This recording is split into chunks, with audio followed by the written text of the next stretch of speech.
आ जाइए बिहार बिहार एसएससी का जो इंटर स्तर पे जो 6 क्लास का है, मतलब 6 सेट प्रैक्टिस सेट जो है छठा क्या है, प्रैक्टिस सेट 6 जो है ख़त्म करने जा रहे हैं। ठीक है, तो चलिए रात को डेली 10 बजे आपका अपलोड हो जाता है, ध्यान रखेंगे डेली 10 बजे, याद रखेंगे बिहार एसएससी का प्रैक्टिस सेट तैयार हो जाएगा। और अच्छा लगे तो प्लीज़ सब्सक्राइब लाइक कीजिए, और जो लाइक कर रहे हैं उनके लिए धन्यवाद, और जो सपोर्ट कर रहे हैं उनके लिए धन्यवाद। मैं वादा करता हूँ आपको जीके जो है जीके आपका जो 50 क्वेश्चन है ये भी मैं अच्छे से करवाऊंगा, और साइंस का जो स्पेशल 25 क्वेश्चन चल रहा है साइंस का, ये जो टोटल 75 नंबर का गारंटी मैं लेता हूँ, जिसमें 70 नहीं आता है तो आप मत पढ़िएगा, लेकिन ज़रूर आएगा, मैं वादा करता हूँ। बस जो मैं दे रहा हूँ वो करते चाहिए। 9 बजे स्टैटिक जीके चलता है, हमेशा 9 बजे आपका स्टैटिक जीके चला जाता है, याद रखिएगा चलता रहेगा। और बीच बीच में आपको पॉलिटिकल हिस्ट्री इस सब का अपलोड होता रहेगा। आप बस कंटेंट देखिए, और वीकली जो चलता है सारा सेट का एक साथ दे दिया जाएगा, याद रखिएगा वीकली।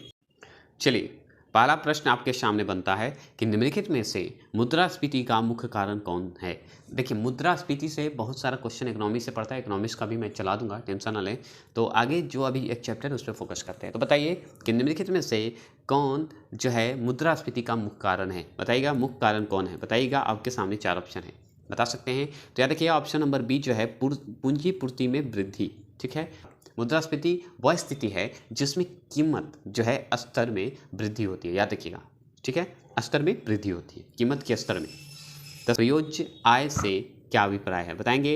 आपके सामने 4 ऑप्शन है, ये समझिएगा। व्यक्तिगत प्रयोज्य आय से क्या अभिप्राय है, बताइए क्या कारण है। तो बताइएगा, दूसरा प्रश्न का आंसर का जवाब देंगे। तो याद रखिएगा ये जो है तात्पर्य है कि व्यक्तिगत आय प्रत्यक्ष कर होता है। ठीक है, व्यक्तिगत आय प्रत्यक्ष कर होता है, बताइए इसमें से कौन सा आंसर होगा। तो मैंने आंसर दे दिया है, तो याद रखिएगा व्यक्तिगत आय प्रत्यक्ष कर होता है। ठीक है, व्यक्तिगत प्रयोज्य आय का अभिप्राय है कि व्यक्तिगत आय प्रत्यक्ष कर है, मैंने आंसर दे दिया था। CRR का पूर्ण रूप क्या है, बताएंगे CRR का पूर्ण रूप क्या है। आपके सामने 4 ऑप्शन है।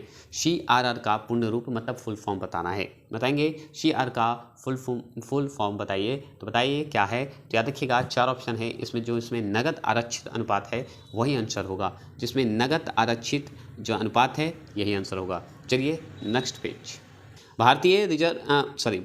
भारतीय प्रधानमंत्री द्वारा वर्ष 2005 में शुरू की गई दूसरी हरित क्रांति को क्या नाम दिया गया था, बताइएगा। भारतीय प्रधानमंत्री द्वारा, भारत के जो प्रधानमंत्री द्वारा वर्ष 2005 में शुरू हुआ था दूसरा हरित क्रांति, उसका नाम क्या दिया गया था। आपके सामने 4 ऑप्शन है, जवाब देंगे।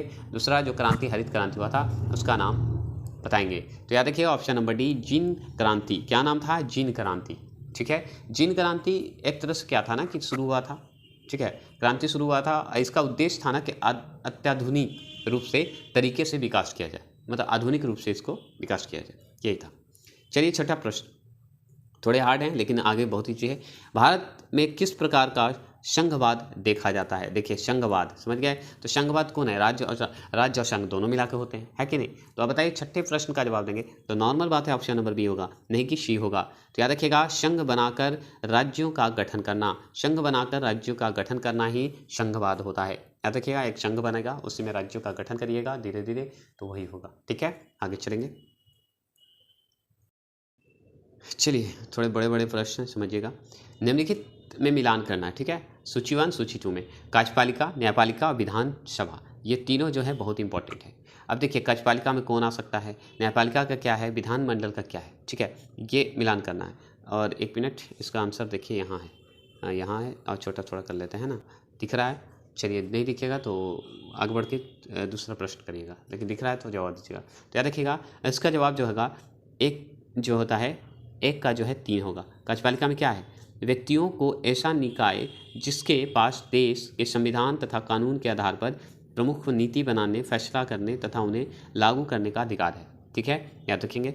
आगे न्यायपालिका जो है ऑप्शन नंबर 1 है, न्यायपालिका में जो है ऑप्शन नंबर 1 में मिलेगा, B1 से मिलेगा। क्यों, क्योंकि न्यायपालिका का काम क्या है कि एक राजनीतिक संस्था जिसके पास न्याय करने का, कानून विवादों को निपटारा करने का अधिकार है।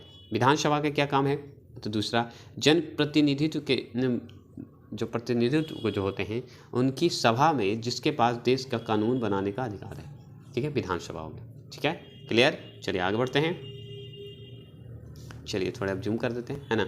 चलिए आगे बढ़ते हैं। 8वां प्रश्न आपके सामने है।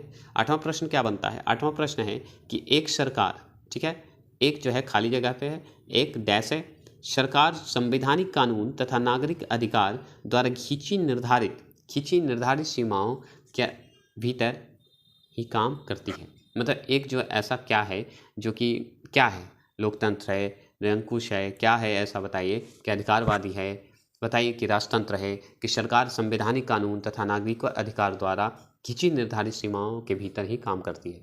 ऐसा क्या है जो कि नागरिकों के अधिकार के द्वारा जो खींची गई अधिकार है उसी के अंदर काम करेगा। तो ये बताइए 8वां प्रश्न कौन सा है। तो आप जानते हैं 8वां प्रश्न बहुत ईजी, लोकतंत्र। जैसे ही जनता और नागरिक की बात होगी तो किसके आधार पर, जनता के अनुसार पे चलेंगे, सरकार चलेगी, तो लोकतंत्र है तभी तो। चलिए 9वें प्रश्न बताइए, भारत में लोकसभा के लिए अधिकतम कितने सीट निर्धारित हैं। बताएंगे लोकसभा के लिए अधिकतम कितने सीट निर्धारित हैं। नॉर्मल बात है कि भारत में लोकसभा के लिए अधिकतम सीट हमारे पास बहुत हैं, लेकिन निर्धारित कितने किए गए हैं। 9वें प्रश्न का आंसर का जवाब देंगे तो याद रखिए ऑप्शन नंबर बी 552, 552 कितना 552 होते हैं, याद रखेंगे। ऐसे नॉर्मल कितना है।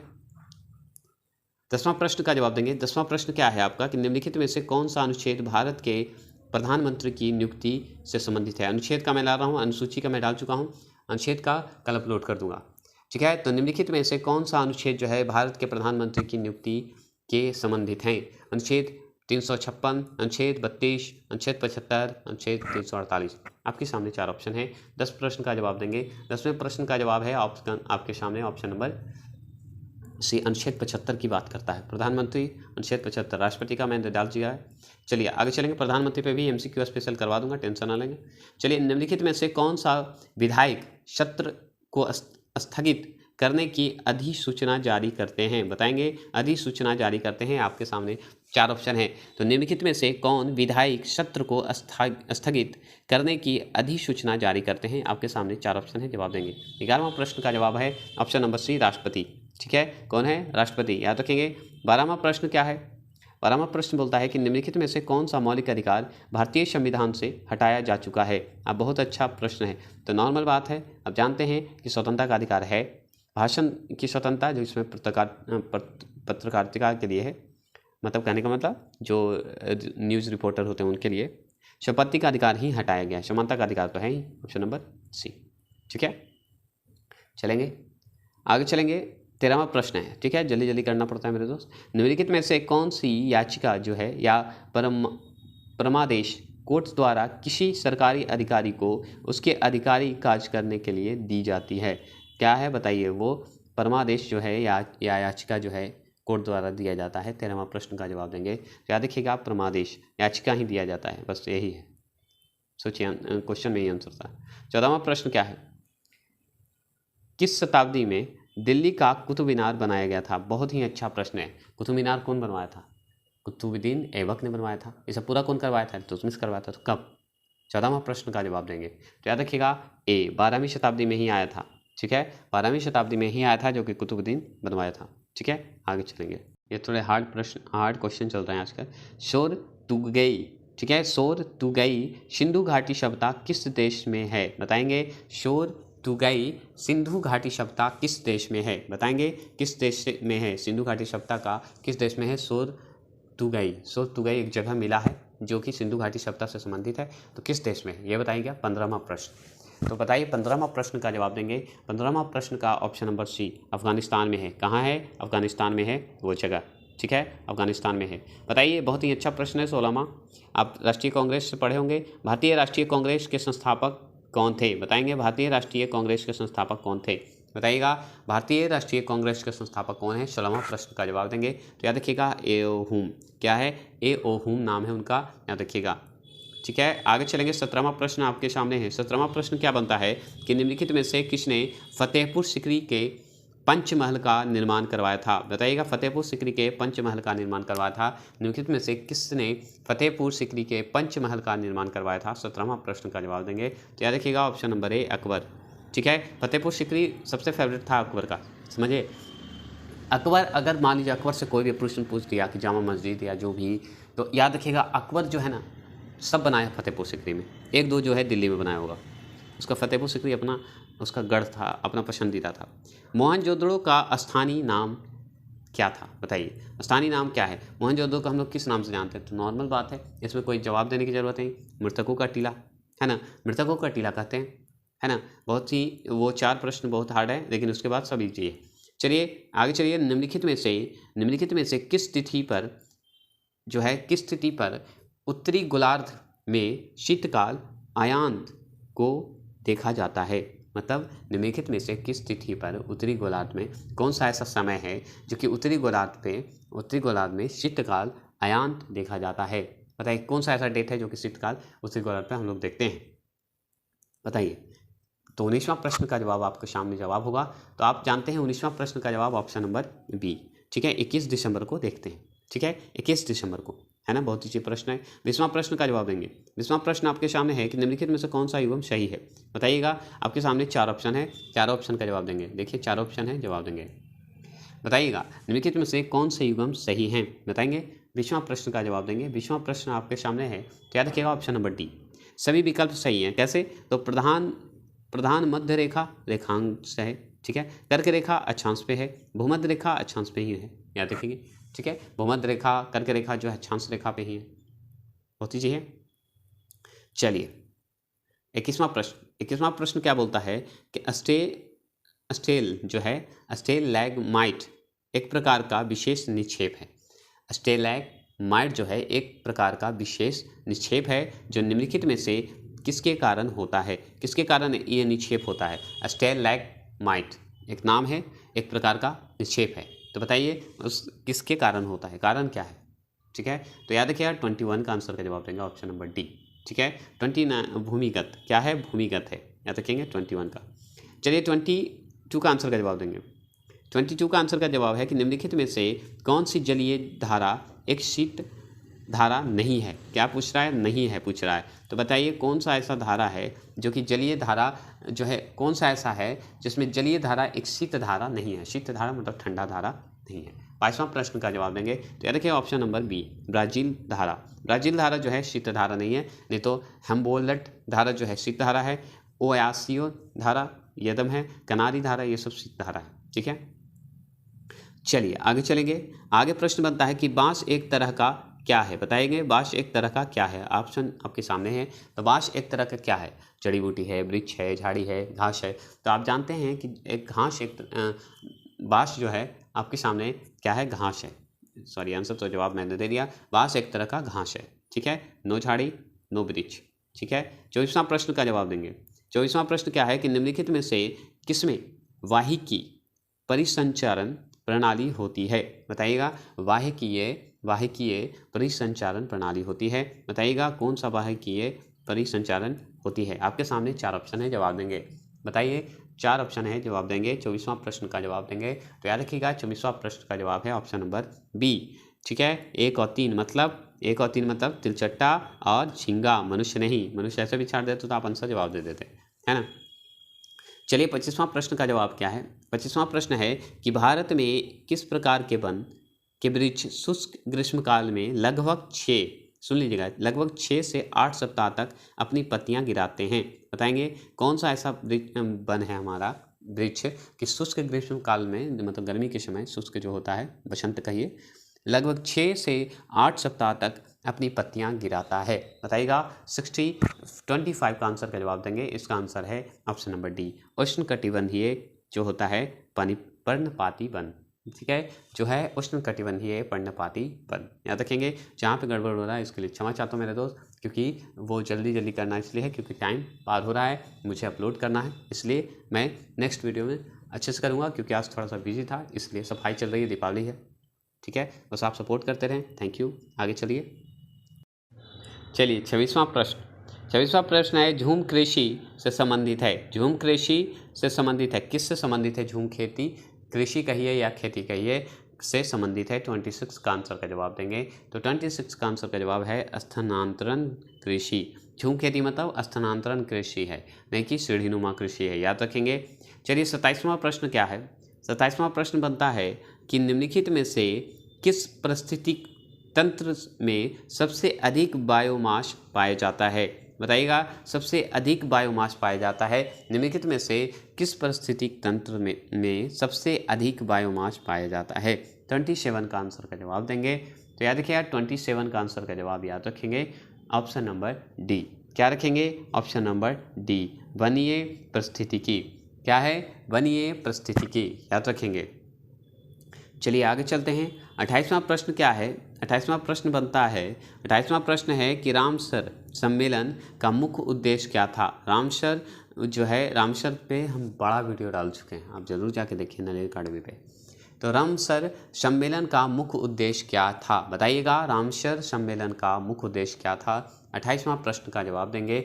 आपके सामने 28वां प्रश्न है, तो ऑप्शन नंबर ए, आर्द्र भूमि की संरक्षण। क्या थी?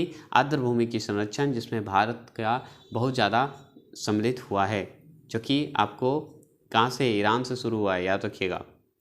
चलिए, प्रधानमंत्री स्वनिधि योजना की शुरुआत किस वर्ष की गई थी? बार बार मैं बोल रहा हूँ कि योजना आयोग के बारे में पढ़ लेंगे।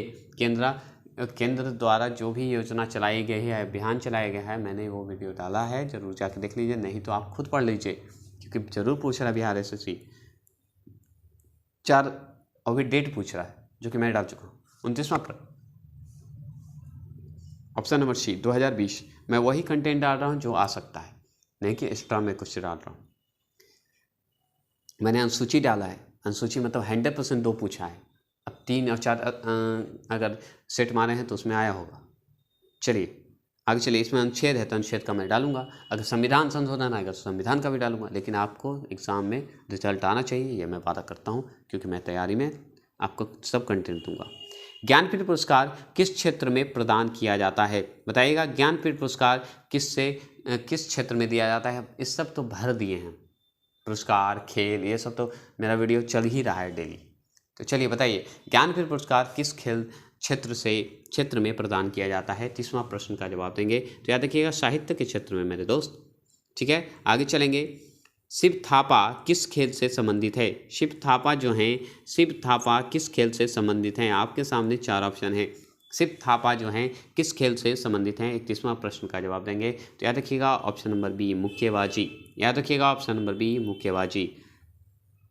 चलिए इसे थोड़ा सा स्मॉल कर देते हैं, क्यों? क्योंकि इसका आंसर देखिए यहाँ पे। ठीक है, तो चलिए 32वां प्रश्न आप देख रहे हैं। 32वां प्रश्न का बताइए कि मिलान करना है एक मंदिर और राज्य।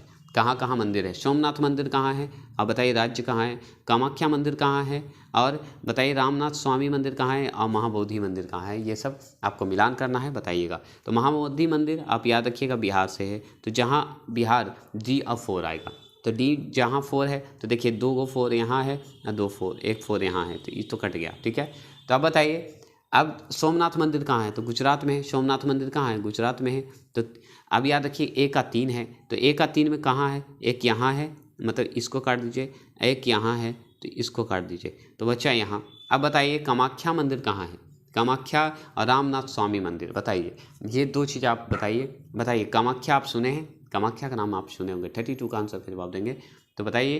तो याद रखिएगा, कामाख्या जो है आपका कहाँ है? असम में है। कहाँ है? असम में है। और रामनाथ स्वामी मंदिर जो है आपका गुजरात, ये तमिलनाडु में है। तो ऑप्शन नंबर सी होगा। क्या होगा आंसर? चलिए इसको क्लियर कर देते हैं फटाफट। तो ऑप्शन नंबर सी होगा आंसर। मतलब 1 का 3 तो मैंने बताया गुजरात में होता है ना। कामाख्या मंदिर असम में होता है, याद रखिएगा। रामनाथ गोविंद तमिलनाडु में होता है, और ये वहाँ होगा।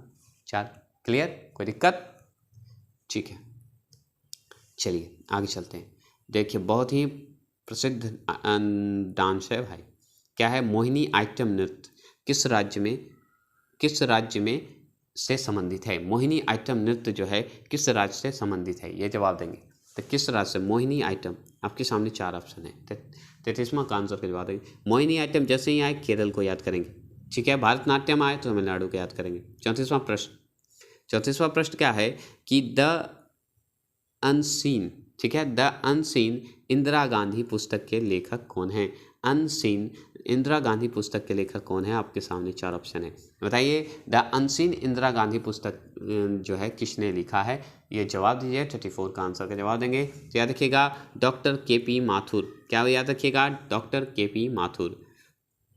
चलिए 34वां प्रश्न का जवाब देंगे। 34वां प्रश्न क्या है कि नेट बॉल में गोल पोस्ट की ऊंचाई कितनी होती है? गोल पोस्ट की ऊंचाई जो है कितनी होती है, ये बताइएगा। नेट बॉल में गोल पोस्ट की ऊंचाई कितनी होती है? 35 का आंसर का जवाब देंगे। तो याद रखिएगा 35 का आंसर का जवाब ऑप्शन नंबर ए 10 फीट। कितना होता है? 10 फीट, याद रखेंगे। चलिए 36वां प्रश्न क्या है? 36वां प्रश्न बोलता है कि भारत अपनी अंतर्राष्ट्रीय सीमा सबसे कम किस देश से साझा करती है? बताएंगे किस देश से साझा करती है? तो भारत की जो सीमा है, अंतर्राष्ट्रीय सीमा, सबसे कम किस देश से साझा करती है? तो आप जानते हैं कि किस देश से, अफगानिस्तान से करेगी और किससे करेगी? क्या लगता है? एकदम करती है, जो कि लद्दाख से एरिया में थोड़ी सी टच करती है। ठीक है, क्लियर? आगे की ओर बढ़ें। चलिए, अच्छा लगे तो प्लीज़। चलिए 37वां प्रश्न आपके सामने है कि हर्ष के शासनकाल में उत्तर भारत का सबसे महत्वपूर्ण शहर कौन सा था? बता सकते हैं। हर्ष जो राजवंश था उसके समय में सबसे प्रसिद्ध जो शहर कहिए, सबसे महत्वपूर्ण शहर जो कहिए 37 का, उसका जवाब देंगे। तो 37 का अगर याद रखिए, कन्नौज जो है सबसे फेमस था हर्ष राजवंश के शासनकाल में। ठीक है, याद रखिएगा, कन्नौज याद रखिए। चलिए आगे बताइए कि सांची स्तूप जो है, बताएंगे कि सांची स्तूप किस राज्य में स्थित है? सांची स्तूप जो है, सॉरी, किस राज्य में स्थित है? सांची स्तूप जो है किस राज्य में स्थित है? बताएंगे। तो सांची स्तूप का नाम सुने होंगे कि वो मध्य प्रदेश में है। क्या मैंने सही बोला? तो एकदम सही बोला, मध्य प्रदेश में है। ठीक है, मध्य प्रदेश में है। चलिए 39वां प्रश्न का जवाब देंगे। 39वां प्रश्न है कि किस राज्य सरकार ने वन फैमिली वन जॉब नियम लागू किया है? बता सकते हैं कौन सा ऐसा है कि वन फैमिली वन जॉब किया है? जैसे वन फैमिली वन पे आधारित था ना, उसी तरह वन फैमिली वन जॉब नियम लागू किया है। 39वां का ऑप्शन नंबर बी सिक्किम। कौन है? सिक्किम। आपके परिवार में एक का जॉब जरूर होगा, ये बहुत अच्छी बात है। चलिए बेल्जियम व जापान की सरकारी रिपोर्ट या प्रकाशन को किस सरकारी दस्तावेज के नाम से जाना जाता है? बताएंगे। बेल्जियम व जापान की सरकारी रिपोर्ट या प्रकाशन को किस सरकारी दस्तावेज के नाम से जाना जाता है? आपके सामने 4 ऑप्शन हैं, बताएंगे। 4 ऑप्शन हैं। 40 का आंसर का जवाब देंगे तो option number D Greig book. कौन है? ग्रेक बुक, याद रखेंगे। 41वां प्रश्न का जवाब देंगे। 41वां प्रश्न का जवाब देंगे। बिहार के जगदीशपुर के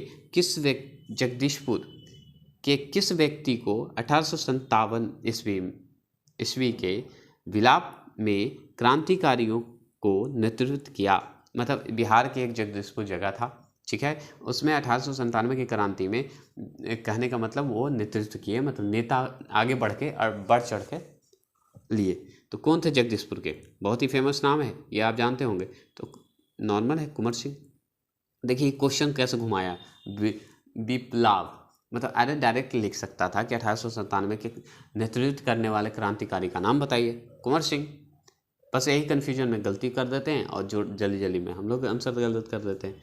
और ध्यान रखिएगा, बिहार एसएससी का स्पेशली 12 बजे हमेशा डेली अपलोड हो जाएगा, सप्ताह में 3 दिन, जो कि आपको जो इंपॉर्टेंट है। जैसे प्राचीन काल से उठाया हूँ 1897, आपको स्टैटिक जीके तक भी खत्म कर दूंगा बिहार का, ठीक है, ध्यान रखिएगा।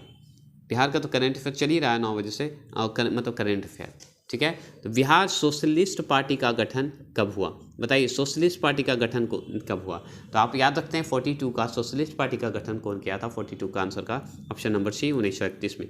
1931 में हुआ था, लेकिन कौन किया था ये आप बताइएगा। मैंने प्रैक्टिस सेट करवाया था कल, तीसरे नंबर पे जो है इसमें क्वेश्चन आया था, तीसरा या दूसरा में याद नहीं है।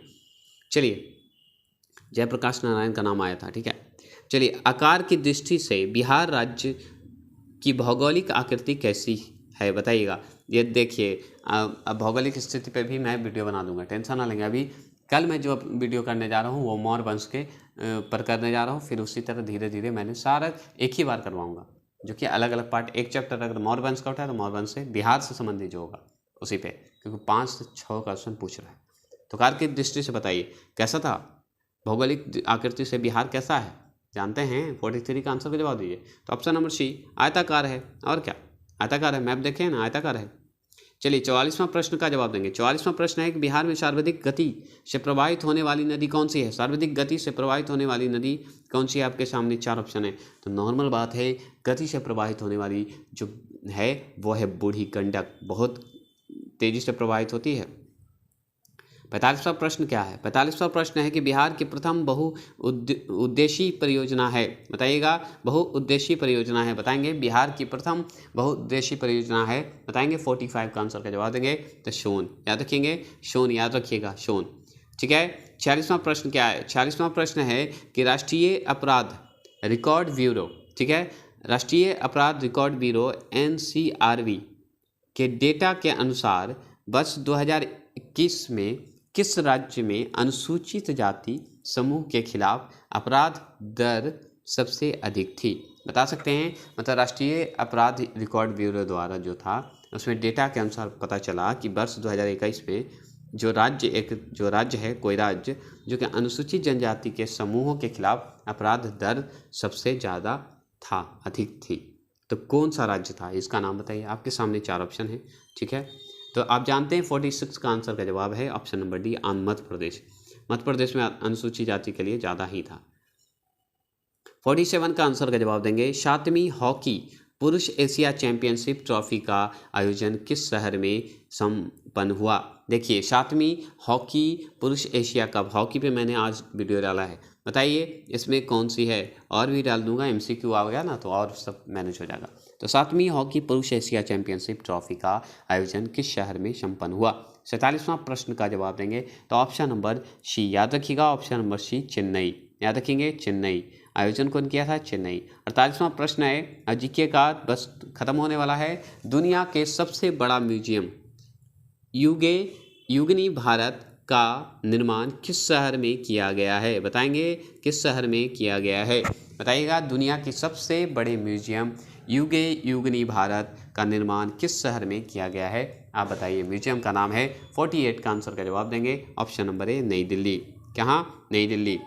चलिए 49वां प्रश्न का जवाब देंगे कि भारत में बाघों की आबादी की वार्षिक अनुमानित वृद्धि दर कितनी है, बताइएगा।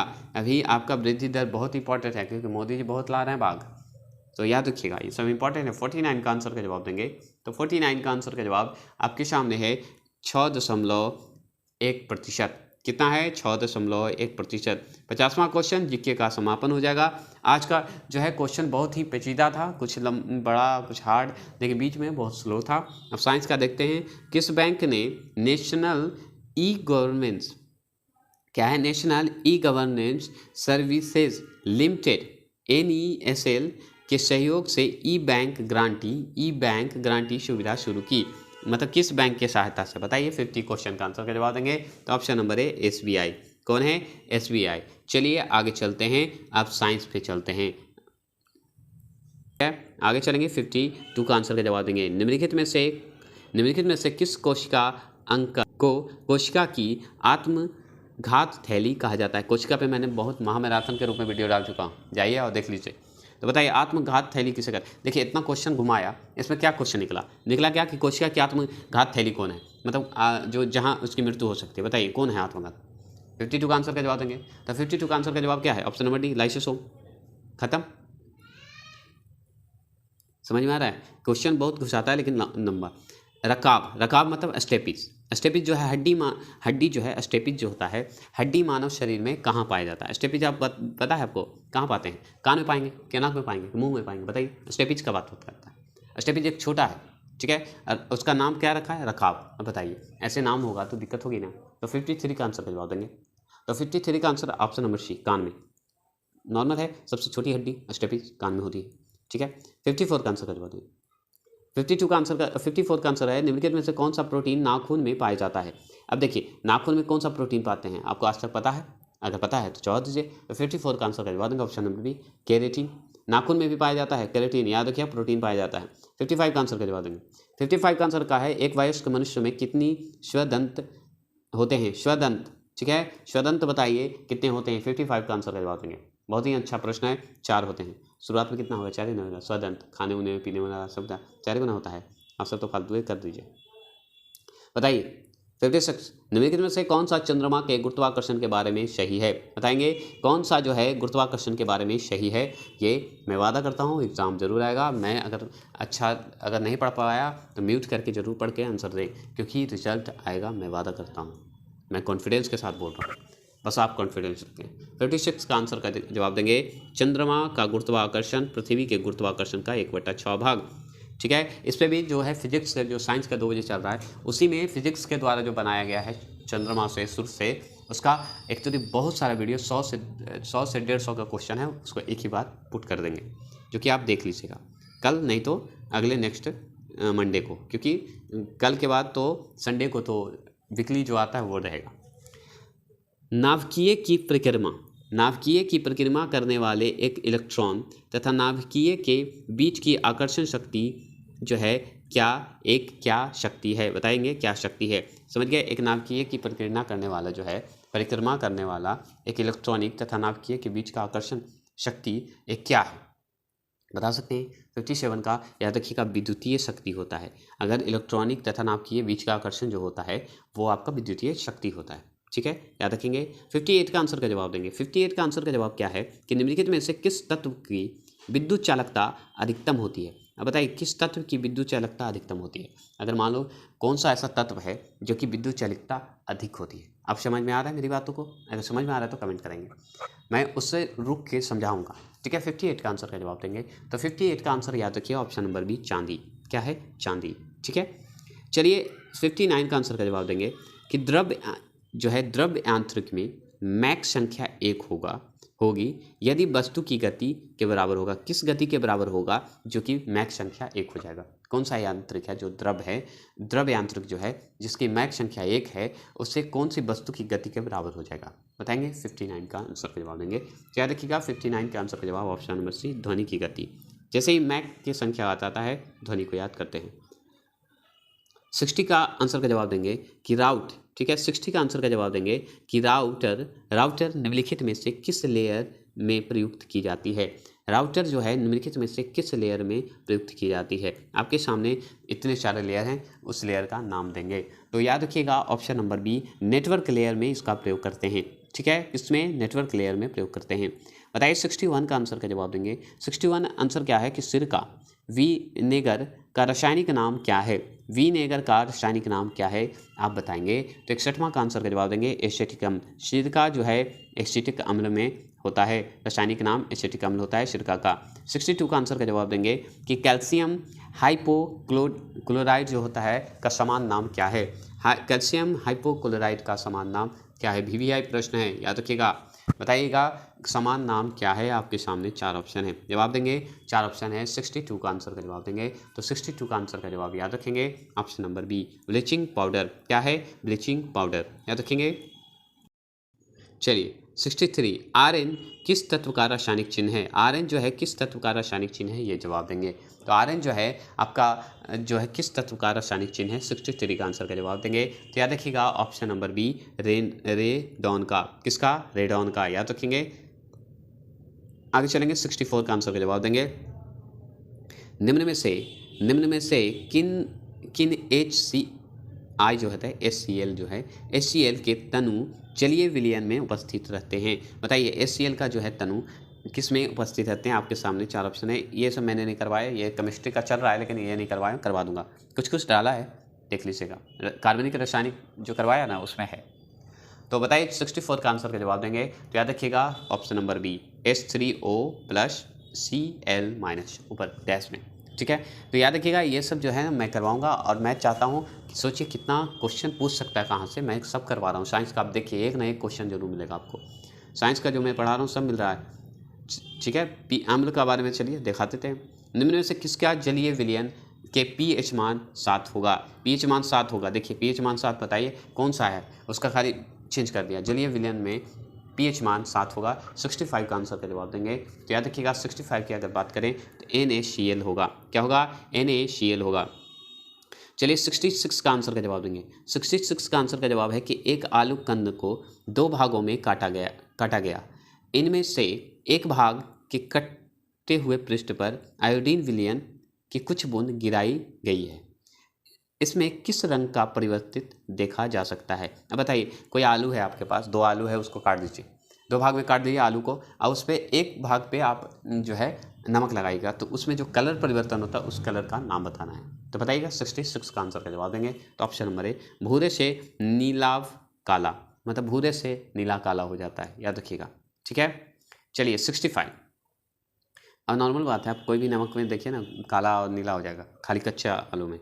वे पदार्थ जो चुंबक से कम प्रतिकर्षित होते हैं क्या कहलाते हैं? बताइएगा। वे पदार्थ जो चुंबक से कम जो प्रति आकर्षित होते हैं, एक तरह से पूछ रहा है, होते हैं क्या कहलाते हैं? बताएंगे चुंबक से। बताइए वह पदार्थ का नाम बताइए। 67 का आंसर का जवाब देंगे ऑप्शन नंबर डी, प्रति चुंबकीय पदार्थ होते हैं, प्रति आकर्षित प्रति चुंबकीय। ठीक है, ऐसे आंसर तो याद रखिएगा। 68 में आंसर का जवाब देंगे। 68 में आंसर का जवाब क्या है कि दूध के मथने से क्रीम के अलग हो जाने का कारण क्या है? अब बताइए, ये बल पे मैंने नहीं करवाया, करवा दूंगा। तो 68 पे आंसर का जवाब देंगे। अभी साइंस बहुत है मेरे दोस्त, तो करवाना तो बनता है। ऑप्शन नंबर बी, अपकेंद्रीय बल। किसके कारण होता है अपकेंद्रीय बल? ये सब मैंने करवाया है, अपकेंद्रीय बल। ठीक है, 69 का आंसर का जवाब देंगे। सबसे अधिक अपवर्तनांक वाला आंख का अंग है? बताएंगे आंख का रंग है कौन है? सबसे अधिक अपवर्तनांक वाला आंख का अंग है कौन है? 69 का आंसर का जवाब देंगे ऑप्शन नंबर सी, लेंस। ठीक है, सबसे अधिक तो लेंस होता है। ठीक है, चलिए 17वां प्रश्न है आपका, खत्म होने वाला है जल्दी। एक बीजांड या बीज में से अधिक भ्रूणों का उत्पन्न होना कहलाता है, क्या कहलाता है? अगर मान लीजिए एक बीज है, उसमें भ्रूणों का मतलब बहुत सारा मतलब उगने का, उत्पन्न होने का कहलाता है। बताएंगे 17वां प्रश्न, 70 का ऑप्शन नंबर सी, बहुभ्रूणता। क्या होता है? भ्रूणता को बहुभ्रूणता कर दीजिए। पुष्प का मादा जनन अंग है। बताइए पुष्प का जो है मादा जनन अंग है कौन सा है? पुष्प का। बताएंगे पुष्प का मादा जनन अंग कौन सा है? 71 का आंसर का जवाब देंगे ऑप्शन नंबर ए, जयांग। क्या है? जयांग नाम है, याद रखेंगे। 72 का आंसर का जवाब देंगे। 72 का आंसर का जवाब है कि एल्कोहल के विहाइड्रोजनीकरण द्वारा प्राप्त होते हैं। बताएंगे विहाइड्रोजनिक द्वारा प्राप्त होते हैं। 72 का आंसर का जवाब देंगे तो ऑप्शन नंबर सी, याद रखिएगा, एल्डिहाइड। क्या है? एल्डिहाइड, याद रखेंगे, एल्डिहाइड। 73 का आंसर का जवाब देंगे। 73 का आंसर का जवाब है कि निम्नलिखित में से कौन सी पेट्रोलियम मोम है? कौन सी जो है पेट्रोलियम मोम है, ये बताइए। निम्नलिखित में से कौन सी पेट्रोलियम मोम है? 73 का आंसर का जवाब देंगे। याद रखिएगा, पैराफिन मोम। क्या है? पैराफिन मोम, याद रखेंगे। 70। अब चलिए 74 की बात करते हैं, तो अंतिम है, 75 का क्वेश्चन नहीं है। बताइए जब किसी वस्तु को पृथ्वी से चांद पर ले जाया जाता है तो क्या होता है? बताइएगा तो क्या होता है आपके सामने। 74 का आंसर का जवाब देंगे तो याद रखिएगा 74 का आंसर का जवाब क्या है? तो याद रखेंगे 74 का आंसर का जवाब देंगे हम, क्या देंगे? 74 का आंसर का जवाब दीजिए फटाफट, तो आपके बी होगा। भार बदल जाता है परंतु द्रव्यमान उतना ही रहता है। याद रखेंगे, भार जो है आपका बदल जाएगा लेकिन द्रव्यमान उतना ही रहेगा। चलिए, अच्छा लगे तो प्लीज़ सब्सक्राइब वाला कीजिए। इसमें थोड़ी सी जो है जल्दी में, क्योंकि टाइम नहीं बचा इसलिए करना पड़ रहा है। इसलिए नेक्स्ट जो आएगा आपको पहले से अपलोड कर दिया जाएगा, टेंशन ना लें। बस आप इसी तरह प्यार बरसाते रहें, मैं तैयार हूँ। बस मुझ पर भरोसा करें, ज़रूर आएगा रिजल्ट, और निश्चित आएगा, ये मैं वादा करता हूँ।